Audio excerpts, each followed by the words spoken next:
వల్లి కళ్ళు తిరిగి పడిపోయేసరికి ఇక నర్మదా వాళ్ళు హాస్పిటల్కి తీసుకుని వస్తారు. మీ వల్లే నా కూతురికి ఇలాంటి పరిస్థితి వచ్చిందంటూ నర్మదా ప్రేమపై భాగ్యం కోప్పడుతూ ఉంటుంది. అప్పుడే అక్కడికి చందు కూడా వస్తాడు.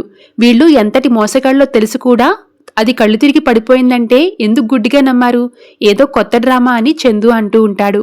డ్రామా కాదల్లుడు గారు, మా అమ్మాయి నిజంగానే కళ్ళు తిరిగి పడిపోయిందని భాగ్యం ఏడుస్తూ చెప్తుంది. ఇక అప్పుడే డాక్టర్ బయటికి వచ్చి వల్లి ప్రెగ్నెంట్ అని గుడ్ న్యూస్ చెప్తుంది. ఆ మాట వినగానే అందరూ హ్యాపీగా ఫీల్ అయ్యి లోపలికి వెళ్లి వల్లిని పలకరిస్తారు.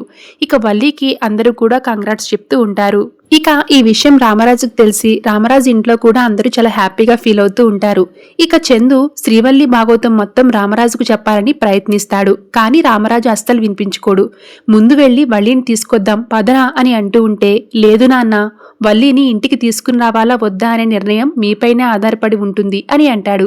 అదేంట్రా, నా మీద ఆధారపడ్డం ఏంటి, అసలు ఏం జరిగింది అని రామరాజు అనేసరికి, నేను చెప్తానంటూ వేదవతి ఎంట్రీ ఇస్తుంది.